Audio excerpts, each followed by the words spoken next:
So I guess maybe we can start now. So welcome everyone. My name is Yvan Petiteville. Petiteville means little town, Yvan means nothing. I'm with the European Space Agency. And I've got the pleasure to moderate this side event on the geo-value. So without losing more time, I'm going to give you as an introduction, we call you the goals and objectives of this session. Next slide, please. Next slide. Ah, it's me. I'm a bit deaf, so I can't hear what I'm saying. So just one slide just to recall what ESA is doing. We got three main lines of missions. First, all the Earth explorer missions, which are science missions, which are more R&D types of mission. Then we got the Copernicus that we co-found with the European Union, and we're developing all in particular, the Sentinel missions with the European Commission. And then the third line of activity is all the meteorological missions that we develop for EUMETSAT, the European Organizations for Meteorology. So since the last launch last year of Aeolus in August 2018, we've got 15 satellites in operation and 25 that are being developed at the moment. So first, why ESA is interested in this study? Governments, politicians, public, they all wonder why we invest so much money in Earth observation. What's the return on investment? And in particular, space agencies are always requested by the governments they want to know from the space agency what's the return on investment for the space industry, but maybe above all for society and citizens. How do they benefit from Earth observations? And in particular, EUMETSAT, ESA, in the recent years have developed a few studies on the value of Earth observation. And in particular, I just want something which is very interesting from a recent ESA study, is that it was, this study showed that every euro invested in R&D mission turns into 4 euros in benefits for the European economy. So we had the pleasure in this summer in July to organize at ESRIN a workshop on the EO value, and several of you were we are present in Frascati, and you will hear a bit more about the findings of this workshop, in particular through the talk of Jeff in a few minutes. It leverages on the findings of a study, the Copernicus Sentinel benefit study run by ERSC. So how do we measure the value of Earth observations? It is the workshop, the topic of the workshop in July was how can we measure the Earth observation value? There's a general consensus to say, yes, it's possible to measure it. Sometimes it should be possible if provided substantial progress are made in some areas where it's a bit more difficult to assess the value of Earth observation, in particular for all the areas which are not monetizable, like policy making, like innovation, like scientific research. So this workshop today should help us to answer a few questions or to propose a few steps forward in order to expand the GeoValue Committee of Practice. How can we share experience all together? Push the boundaries of value of measurements to enhance the quality and the credibility of the findings. And in particular, can we define the common indicators? Can we use common methods and practices? Can we improve the modeling of attribution of the EO value by cross-comparison of the findings? then how do we can extend the engagement with the geo community to all those that benefit from the use of Earth observation data? Can we establish a process in order to collect meaningful information? Oops, sorry, I missed the next one. And how can we increase the alignment of all the various activities with the top geo priorities? In particular, how can we help the various teams to assess the value of the activities, of their activities, in order to help them refocus to the geo priorities? So that completes my introduction, and now it's my pleasure to invite Tim Stryker. So Tim is going to talk about what you're doing at USGS, and also you are going to present a few use cases of activities. So Tim is acting associate program coordinator and chief of the outreach and collaboration branch at USGS for the land imaging program. And he has worked closely with internal and international stakeholders to advance the social benefits of the space-based and airborne programs. So without losing more time, Tim, the floor is yours. Thank you, Yvonne, and thank you for your introduction to the topic here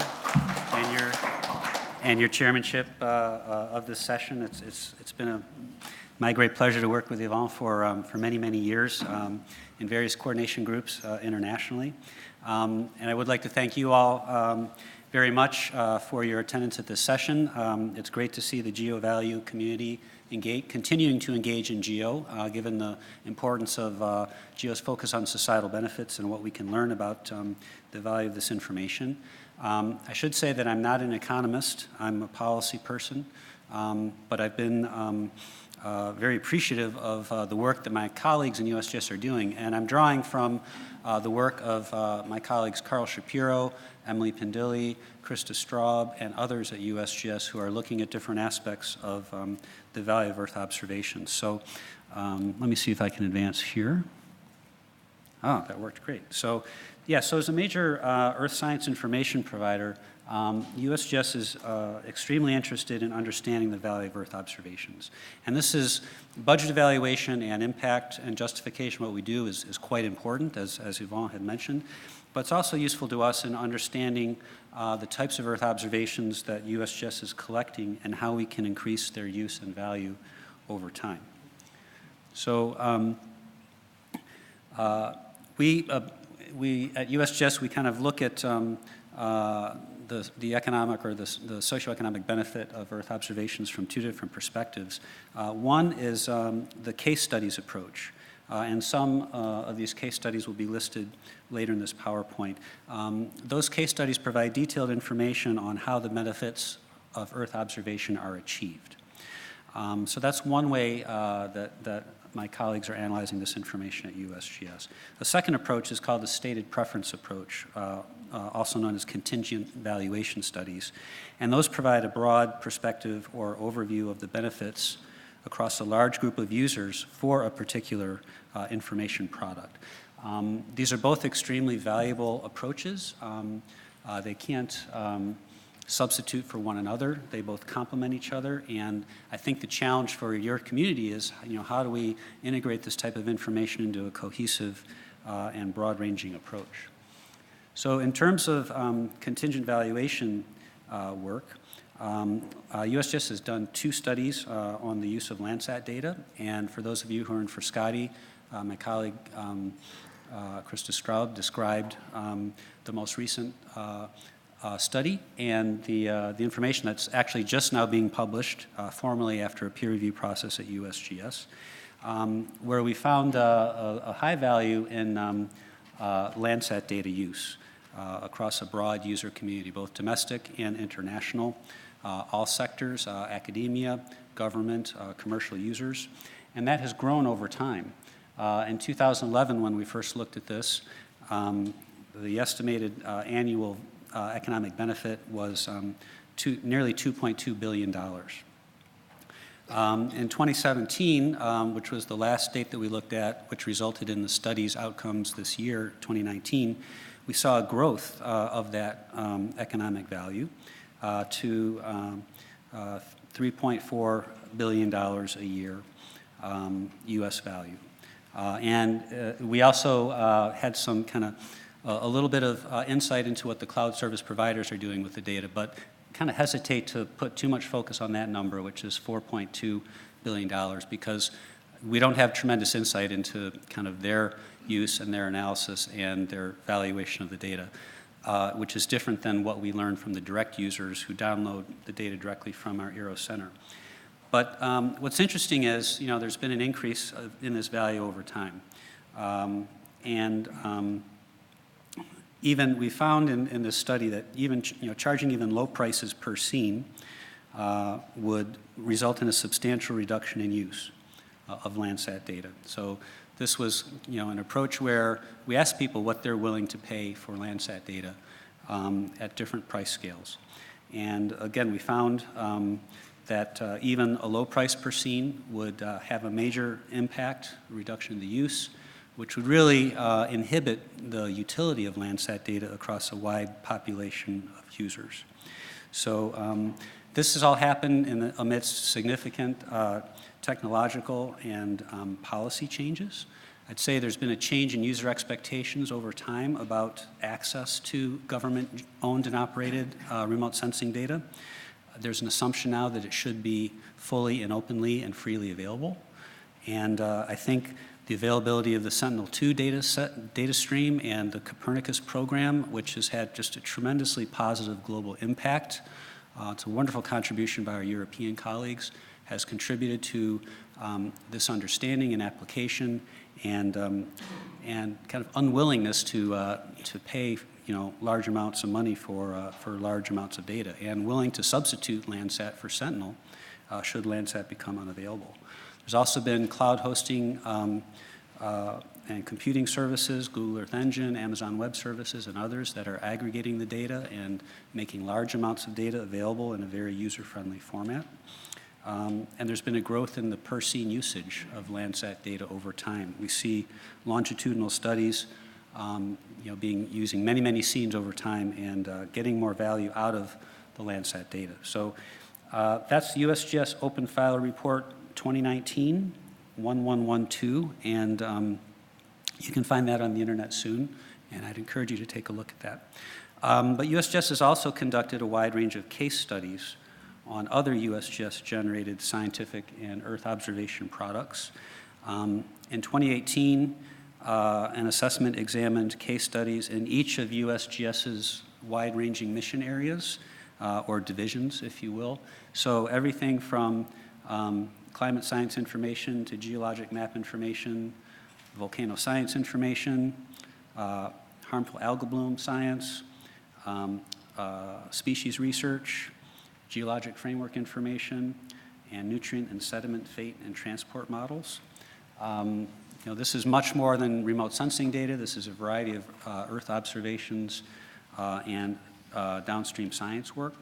And for each of those studies, USGS had a narrative describing the impact of Earth observation on the decision was developed in addition to quantifying the economic benefits of the information compared to a situation in which that information didn't exist at all. And that was work of my colleagues Carl Shapiro and Emily Pendilli. So again, this is another way to look at valuing Earth observation information.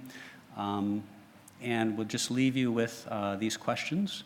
And the slide was reformatted, so you won't be able to read it all. But I think these are the kinds of questions we'd like the GeoValue Group to consider as it goes forward.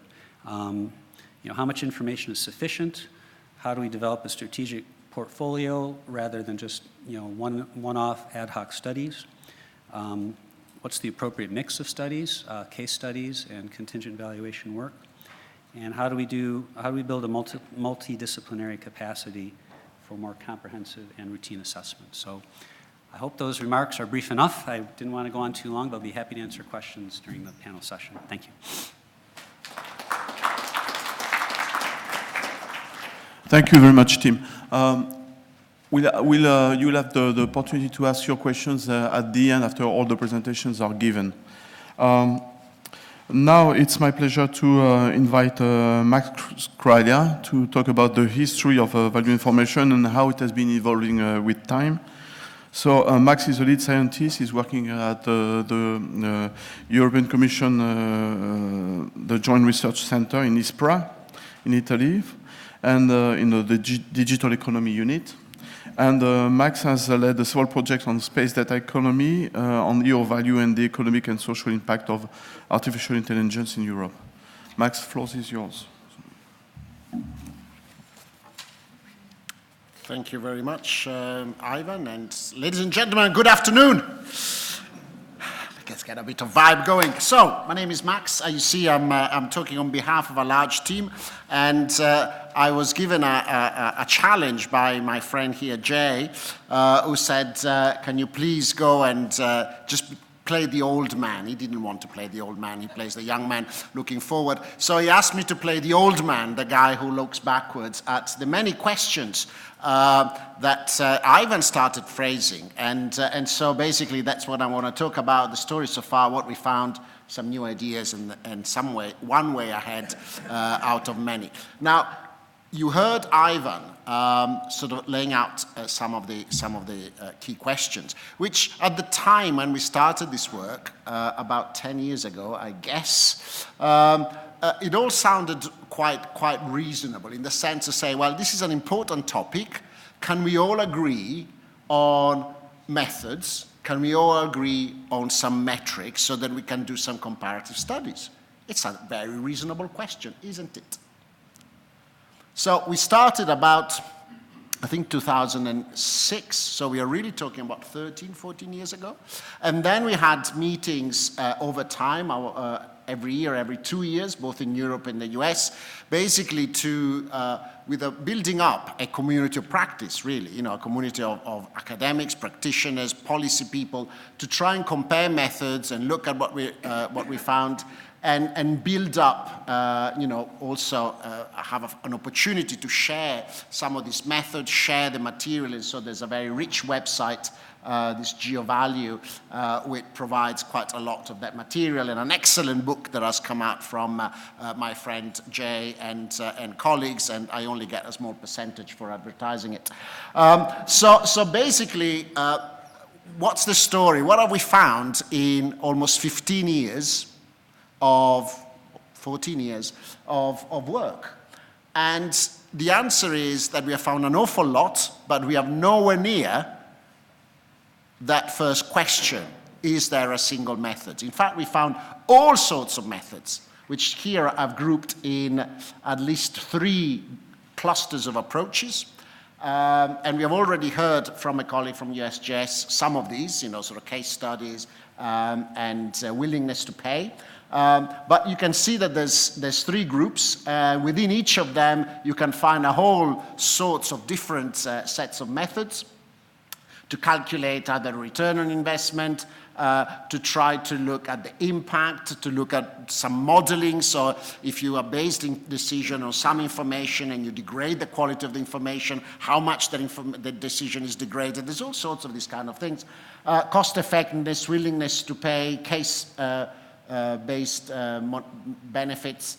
Then there are some more economic, from both macroeconomic and micro level. They look at GDP, the economic value, the value chains, starting from the data collection all the way to adding value until you get to the user end, and et cetera, et cetera. So many different methods. And you're thinking, well, so have we gone bonkers? Instead of trying to come to one single definitive method, we are just expanding and forth. And the question is that there's nothing wrong. Probably, in fact, the right issue is that we were asking the wrong question. Rather than asking, is there a single method and some one agreed for all metrics, the fact that there are so many different methodologies is probably the fact that we realized that when we say the value of Earth information, the real question should be the value for whom, and for what, and when, And only once you started addressing this question, then you can start narrowing down. So once you define better, what is it exactly that you're trying to identify, and for which group of stakeholders, then that makes a difference. Because if you're asking just at the broad level, you're not getting at it. So basically, I know I forgot that there's two other sets of groups of methods that basically have been looking at the value of increasing access to Earth observation or to spatial data in general. And so there has been a lot of activity about assessing the value of spatial data infrastructures, of which there are many around the world, or open data infrastructure, open data initiatives, portals, Copernicus programs, etc. And all of these are basically sort of grouped now into this project that we are running on EO value. Now, the point is that also the entire space of what we were trying to assess has changed dramatically.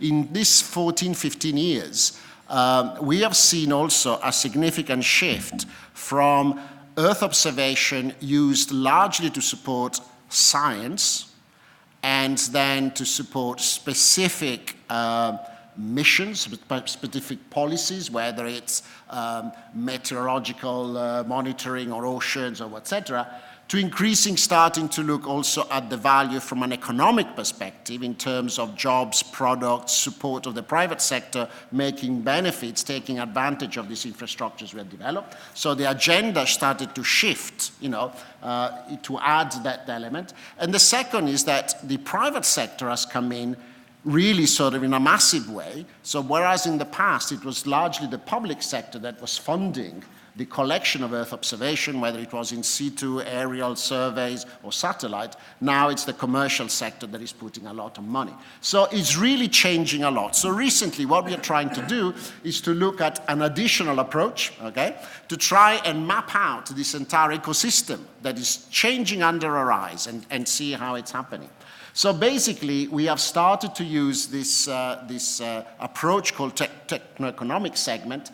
That is an approach that you can use when you're trying to measure something like the Earth observation or the geospatial industry, which is so difficult to really pin with very definite boundaries about what it includes and what it doesn't. It doesn't have clearly defined statistical categories that you can use to measure the change from one decade to the other. That basically what we have tried to do is to come up with new approaches. And so in essence, instead of doing case studies and modeling, which is what have been at the basis of a lot of the work until now, we have started to resort to data mining largely. So we have started to put together large sets of data that goes from patents to databases of companies, commercial companies, to all proceedings of scientific literature, conferences, journals, etc., and start data mining all of that to try and find who are the key players, the key actors in the geospatial industry, and what relationship do they have. Essentially then to see how they change over time. So, for example, this is kind of the methodology that we have developed to try to put all these databases, do a lot of machine learning and classification, and then trying to understand the landscape of the ecosystem, the research collaboration, and the industrial sector. So basically, we have identified at the moment about 17,000 key players, whether they are industry, research, or a bit of both, largely those two. This is how they are distributed.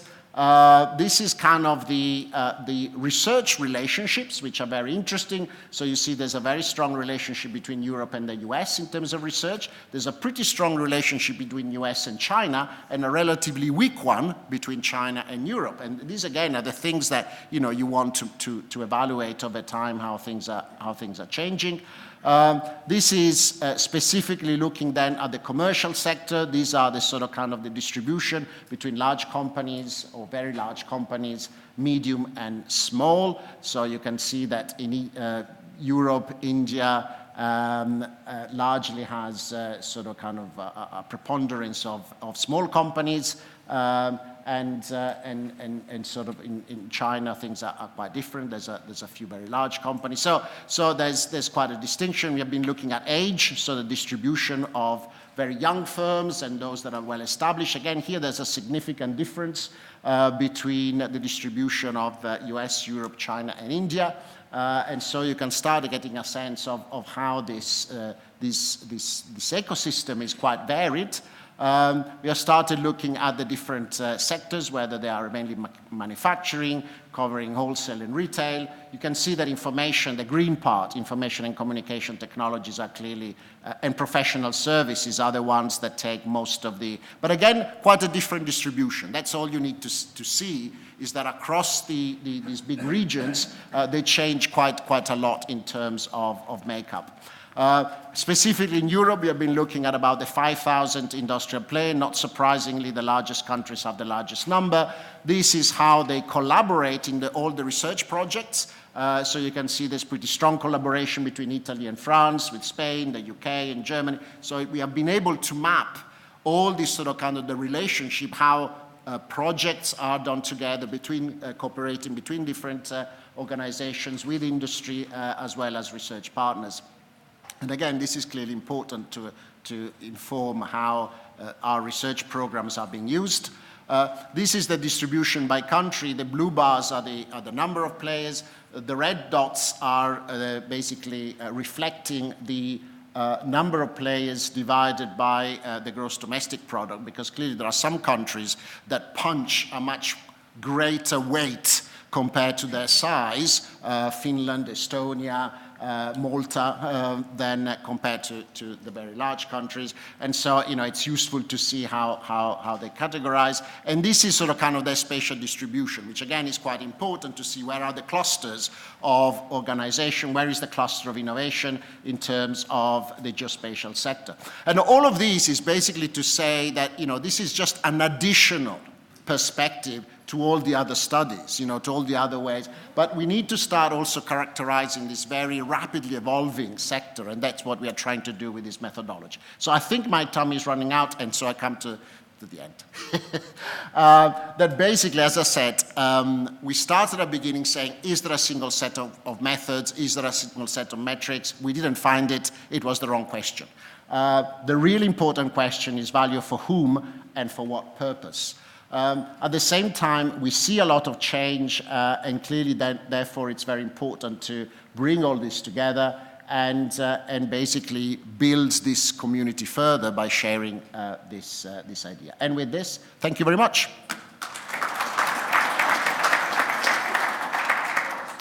Thank you very much, Max. Now it's my pleasure to invite Jeff Sawyer to talk about the findings of the ESA workshop that was co-organized in July by USGS, NOAA, European Commission, 4Bridges, ERSC, and ESA, of course.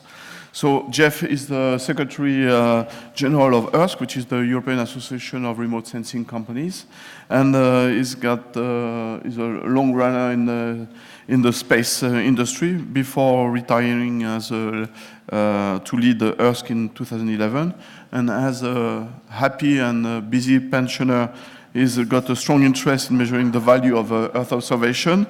And in particular, you conceive the value chain analysis that is being used by ESA to evaluate for the Sentinel benefit study. Jeff, floor is yours. Thanks, Ivan. So I'm the sandwich. I'm the pensioner between the old guy and the young guy, and I'm not quite sure how all that maps out. But my goal here is to tell you a bit about the workshop that we had in July in Frascati. Ivan has mentioned it. It's come up several times. Within the whole geo community, there is a connection with what the work that's going on in this geo value community. And so what we tried to do here is to bring the two together and, as Ivan explained in his introduction, to expand the community and expand the knowledge of the practices around this whole sort of methodology of measuring value. And as Max has shown, there is a lot of complexity, a lot of complexity in this process. So Just firstly, the workshop was organised by the Commission, ESA, USGS, NOAA, Four Bridges and ERSC. ESA hosted in Frascati the 1st and 3rd of July, and with the goal to advance the methodologies and understanding of the valuation of Earth observation. There were a broad range of attendees with different backgrounds, and I think this is a very important element, that it's multidisciplinary, that there are many different disciplines, many different understandings that need to go into this process of establishing value. So one of the things that we introduced, and firstly, I'm not talking about the work that we're doing. I'll say a little bit more about that tomorrow, but the analysis work we're doing on benefits is underpinning what we brought in and delivered into this workshop. But we've tried to define and understand the evaluation of the case studies, the value in the case studies, with 5 dimensions. The socioeconomic value, which is where the focus has been up to now, and most of the cases we've done have really been around economic value. The social environmental value, we regret that we haven't had many cases where there's been a strong environmental value, but we're looking to increase that. But there are a lot of other cases that are being examined, are being analysed, where the environmental value is very strong. So that's the second dimension. The third one is around regulatory and policy contributions. And of course, we're all trying to help the decision makers come to make better decisions, better policy decisions. So the way in which Earth observation can contribute to that is a very important dimension of value. The fourth dimension is one that we have come across in our cases, which is entrepreneurship and innovation.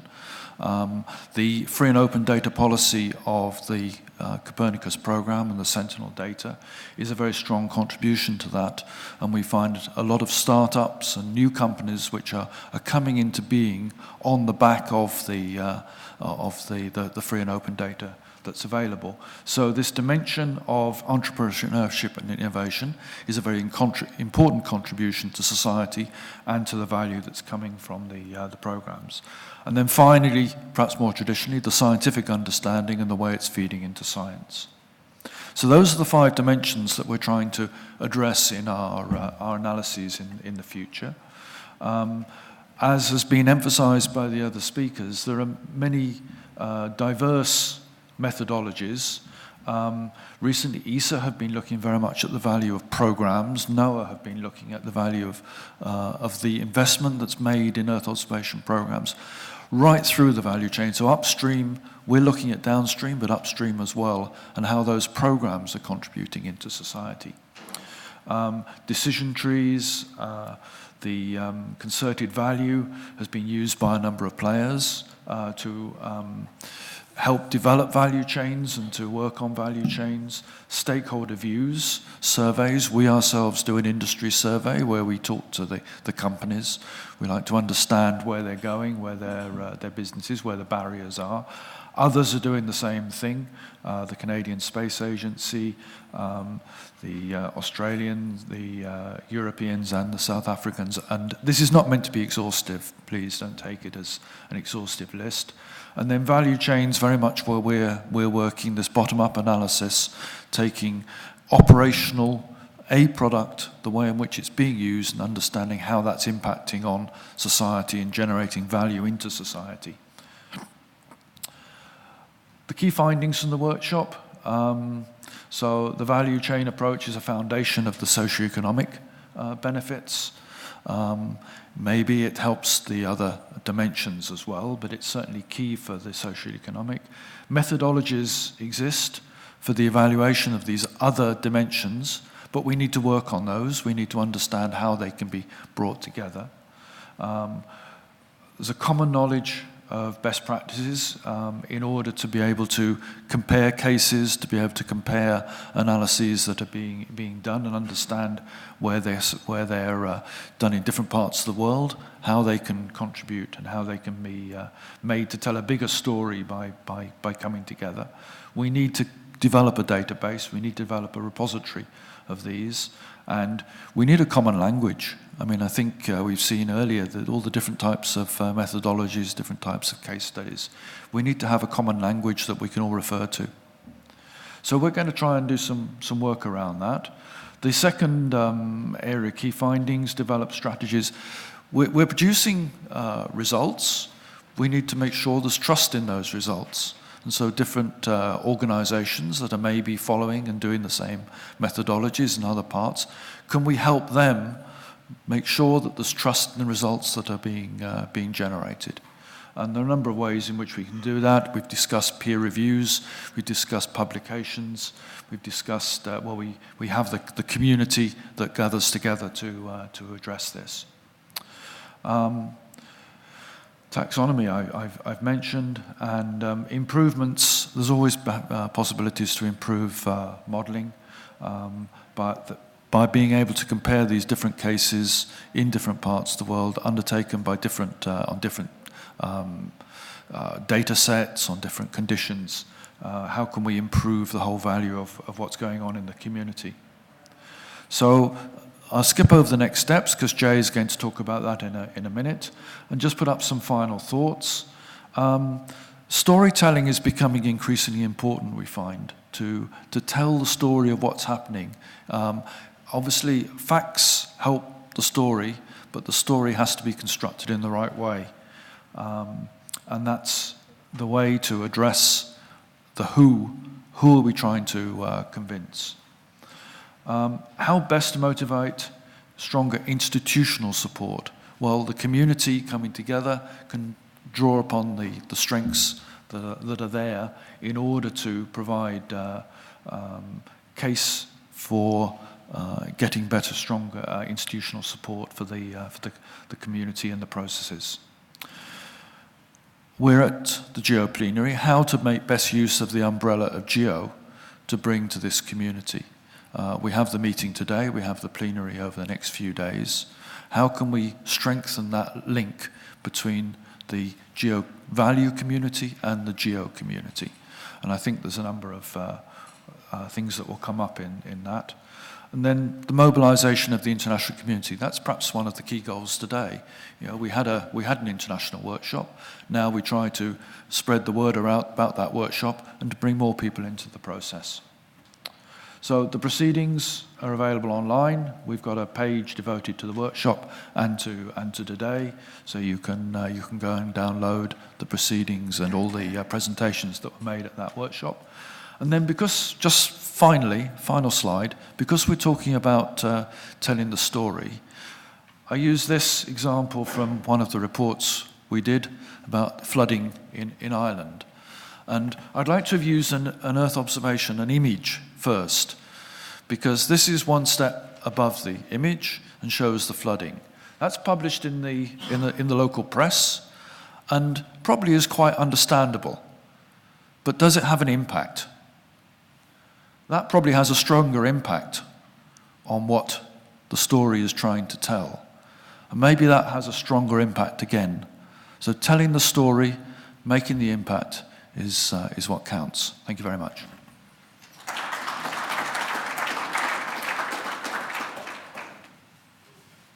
So, thank you very much, Jeff. Now it's my pleasure to invite Jay to propose us some next steps and share his vision for the future. Jeff has been engaged with the GEO since the very beginning of GEO in 2004, and has been the advocate for the value of Earth observation for many, many years. He's been working with IEEE as the director of Four Bridges, which is a non-profit organization which is focused on bridging disciplines and engaging disparate communities. And Jay is a long-standing advocate of the GEO value, is a co-founder of the GEO value community. Jay, floor is yours. Good afternoon. It's kind of fun to follow some very good presentations and try and figure out the future when each of them is labeled it differently. So let's walk at this together and see where we can go. And what I'd like to start out with is it's much easier to decide where to go if you have some vision of what you want to do and describe maybe in some way how to get there. So it's not the detailed path. And the mission we have is based on broad adoption and use of valuation methods and impact analyses across diverse end-user communities. And you'll note we didn't say whether it's formal evaluation, economic evaluation, information evaluation. The point is to bring the community together with this type of vision. And then the mission, of course, is to advance the development and use of methods for describing and measuring the benefits of Earth science, Earth information, and the stuff the GEO is doing. So with that in mind, and that's the framework that we want to do, let's talk about how, in fact, we can then move forward. What we have is a growing interest. If you went to some of the sessions today, you've seen that, the workshops going, Max's work, et cetera, and how do we bring those so they're together, that they support each other? And in practice, we're looking at a framework for describing and measuring the societal benefits of the Earth information. The second thing is, when you have that capability, we need to get the community engaged. And they have to engage not only in contributions of case studies, analysis, et cetera, but they really need to help us propagate and, in fact, use the information effectively in decision-making, effectively in the way they do business and the way the government runs its policy. The last one is the implementation and sustained community adoption, which, of course, is the bottom line of what I just said. Now, I'd like to take it and go through the first one and the second one, talk just a little more, not so much to give you answers, but to raise questions. We need to have some form of conceptual basis for the geo-value assessments. That doesn't mean that we know a specific technique. I agree with Max that where years ago we had an idea that there's one right answer, we're far from that now. And in fact, when you go to big data, when you go to other techniques, you find out that the storytelling changes in many, many different ways. We want to establish and maintain some form of repository of case studies, so it provides a foundation for exchanging information. And here we're dealing with very many different cultures. This is a multidisciplinary activity. When we started this, we thought maybe it's Earth information, but quickly learned it's the social sciences, it's the political science, it's the economic sciences, and none of them speak the same language.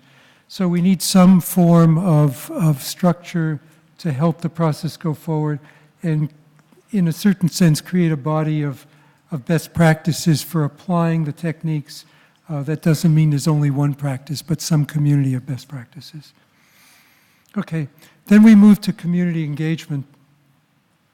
And here we talk about identifying and engaging collaboration with end users.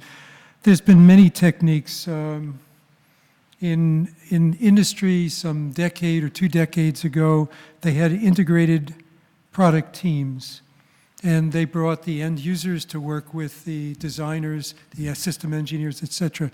And the products did change substantially. And in our space programs that I was working on at the time, it was a very effective technique. Now they have a lot of discussion about getting end users engaged in the early design of systems. That's an important part. We need to think that through and how to approach it, because not all end users realize they're end users. And so, in fact, when they sit there and contribute with you, it's not clear where it's going. We want to implement strategies to build trust on Earth observation valuations. Here I want to stop for a second because I want to say trust. What does that mean? If you have a politician, and Tim may grimace a little bit on what I'm going to say. Let's try it anyway. If you have a politician, he has to understand what you're doing without understanding many of the technical details. He doesn't have the basis. And so how does he build that trust in you? And how does he do that? It's partially through transparency, partially through consistency, and partially through sustainability. You'll be there when he has the next question. But there's another part of trust that's very important, and that is, does he feel you understand his needs, and do you trust him? because many times the politician has other needs than just the technical solution. He has the constituencies, he has a certain future vision, and we as a community have to work within those constraints. So I say build trust, but it has many, many aspects. Part of that, of course, is what I just said of improving communications and transparency with end users. But in addition to that, we have to advance the use and sustainability of our impact assessments so the community gets used to them, they understand the value of group and Earth observation and space information from a consistent perspective. And a picture there is some of the community, which some of you may recognize. Okay, I want to move forward now to a discussion. Perhaps these are the things we can talk about. Some others put in questions. Tim said, well, who are the users? What do they need? How do we address them? When is too much, too much? When is too little, too little? Those are all fundamental questions. And so we have to add those to some of these. But I think we need to articulate and we have to figure out together what is the framework that will join the community together to take the various stovepipes. Today, we heard 3 or 4 different groups, ESIP, CODATA, talking about their case studies, their assessments and other things, but they don't always talk to each other. And so how do we bring that together? The second thing is then to develop the connections between the community. And by international communities, I'm arguing that it's not just the earth science community, that it's in fact the sociologist, the economists, the political scientists, etc., bringing together that. And Future Earth is trying to do that through their connections. It's a very, very hard job. Then build a collection of case studies to be made available more generally. Here, the term case study is perhaps too narrow in some people's mind. I like the comment that Max made of use big data as a case study, because in essence, that's what he's telling you. He went out and searched wide data, and he found some very interesting results. There are also, excuse me, case studies that are the stories that Jeff mentioned. Excuse me, and I want to add my own. I was at a meeting of indigenous peoples, and they were concerned that science didn't understand their cultural environment. And we started talking about the way they convey their case studies through stories and legends and other things. And it became very clear there's tremendous value that we need to think about that. We need to think about that broad method of conveyance. And then finally, to align case studies to leverage major international agreements. One of the things that I've been thinking about is the case studies are great. They look at different activities going on, but the global community has major frameworks, whether it's in biodiversity, whether it's in hazards, et cetera, Sendai, what have you. We need to start thinking about how we fold into those, because those are the major efforts of the international community, and we need to be part of that.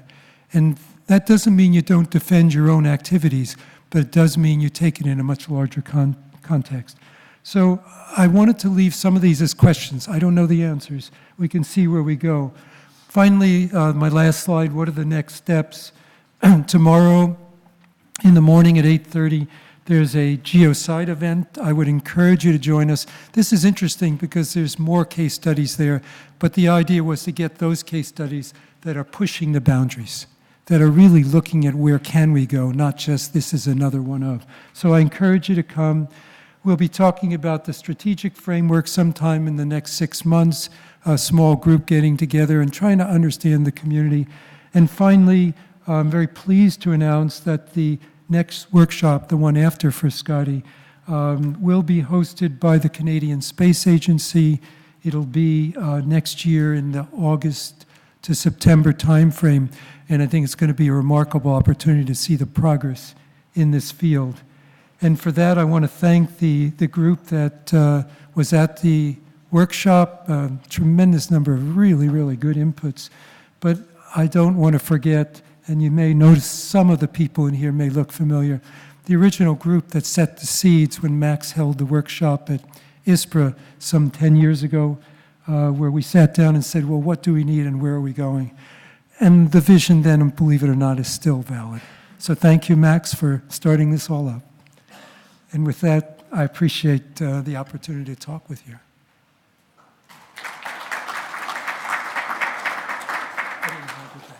Thank you very much, Jay. So maybe we can go back 2 slides or 3 slides before the end. I'll do it. Just you've proposed a series of topics that could be discussed now by the panel. So I will ask the speakers to sit on those chairs.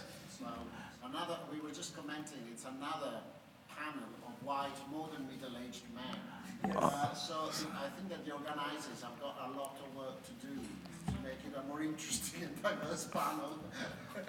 So we've got, the schedule is quite tight, so we've got a 35 seconds panel. So I will ask everyone to introduce themselves very briefly and to ask a concise question, please. I would like to keep 5 minutes at the end of this workshop to allow Alan Smart to draw some conclusions of that workshop. Thank you.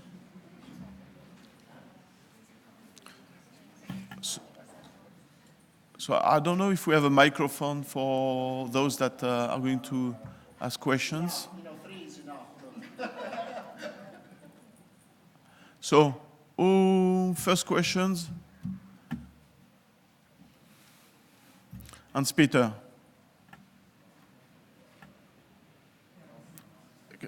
Do we have a microphone? Do we have another microphone for the speakers?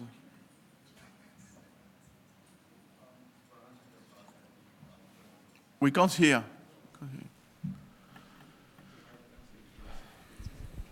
Thank you. Hans-Peter Blag, IEEE. I want to ask one question, because when we look into other people who are dealing with public goods, and we could consider all the Earth observation data and the knowledge that's being created out of it as a public good. And if you talk to people who do park management and people who build transportation systems, they always say that the value of a public good depends basically on access.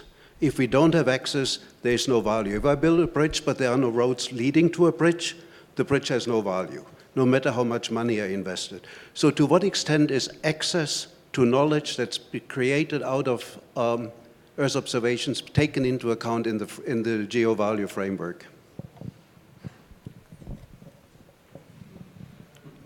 Jeff? Thanks, Ivan.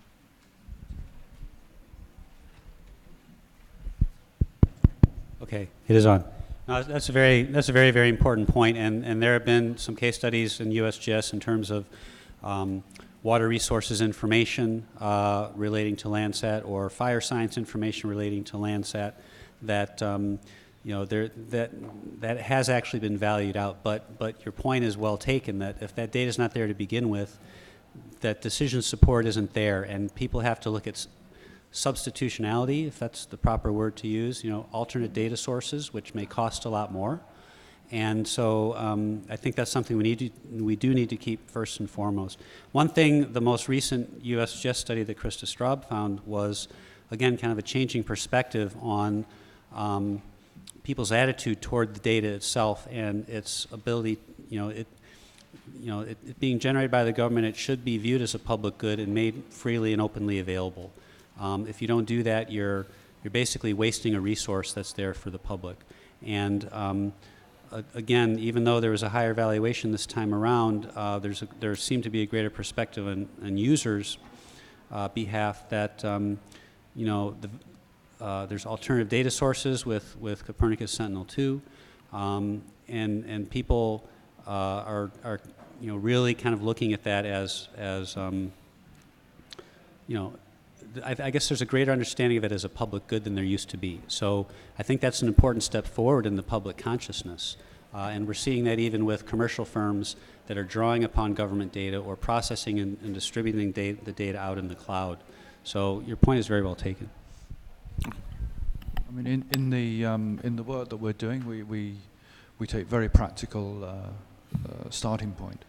So we're taking situations where data is being used operationally. It has to be used operationally, else there is no real basis for the evaluation.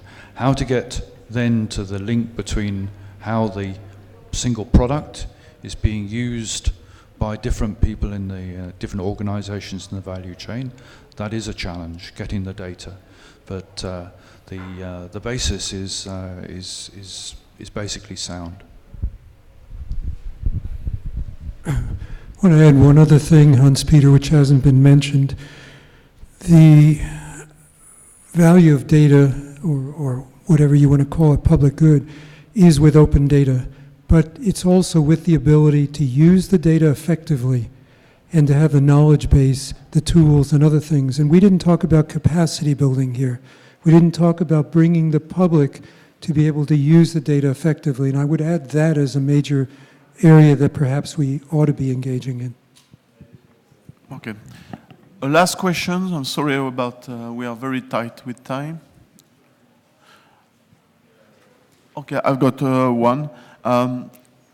When you know quite well your user community, is quite easy to get their feedback in order to assess the value of the data you're providing to them and the value of the information they are providing to end users.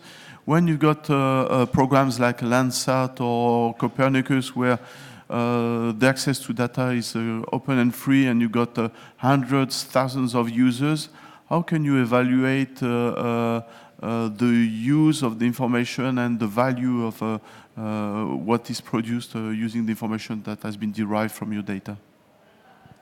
I'll answer first real quickly. We look to our registered user base, and we send out questionnaires in a very structured manner. Folks like Krista and Carl know kind of the way to pose these questions in kind of a series of gradations to get to the to kind of an underlying value that people would assign to that data. But there's an interesting psychology at work here, again, because of Landsat being available for a long stretch of time now, the Copernicus Sentinel-2 program, people's awareness of data policy is kind of a big issue that's under study by many governments, and I think their interest in maintaining that data source free and open. So there were instances of kind of protest voting or kind of undervaluing their estimates at first that our economic colleagues needed to work through. But they do have these methods to kind of do very good quantitative evaluations. We're seeing a lot of impact of the free and open data policy from Copernicus on startups and new companies, and there's certainly an increase in the rate of company creation that's coming out of it. We've take many different sources to try to understand where there are cases that we can address, where the data is being used, and for what purpose. And we have a very large database of which maybe 10% are operational cases, and the rest are still research contributing to science, but they're research. So there is a very large potential of new cases coming through in the next few years, where we will see a big increase in the value that's effectively being created by the use of the Sentinel data. Okay. So I would like, with this, I would like to thank the panelists, because now we're a bit short of time, and invite Alan Smart to draw some conclusions. So Alan is a senior associate with the ACIL Allen Consulting, is the chair of the Tasmanian Special Information Council. He's an engineer and economist, and has undertaken many studies on the economic value of geospatial information in Australia and internationally. Alan has been contributing to the consideration of the socio-economic value of geospatial information and Earth observation from space with the GeoValue community for many, many years. Thank you very much. The floor is yours. Thank you.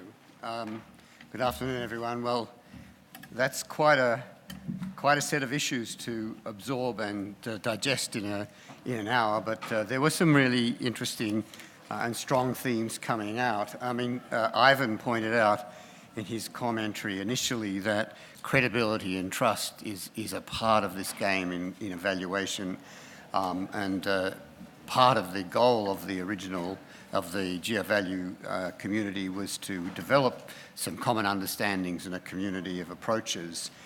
Tim elaborated a lot on that. I think the key point that he made was that there are many reasons for doing these evaluations. One can be for budget evaluation, but more importantly, more can be about policy advising, improving policy, and improving programs and finding ways of increasing the values of those programs. Max, I think, nailed it. We started 8 years or 10 years ago looking into, was there a convergence of approaches that we could develop here? And what we found actually was that no, there were more approaches. Every time we met, we discovered more approaches. And he really summed it up because we need to know why we are doing that. What is the purpose of it, and for whom are we doing the evaluations? And I think that that is essential because, as he pointed out, the Earth observation world is changing.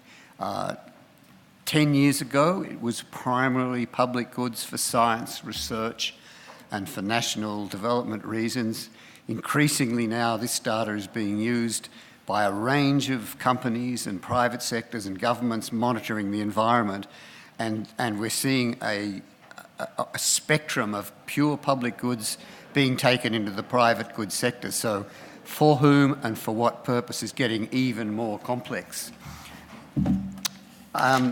So Jeff summarised the Frascati discussions, and I think that drew out the fact that we're not just looking at socio-economic evaluations, we're looking at socio-environmental evaluations, regulatory policy considerations, we're looking even at entrepreneurship and innovation using Earth observation data, and we're looking also at scientific development. So again, the question of for whom and for what purpose is the underlying critical point here. But he did make a couple of points I think were important. Storytelling is very important here.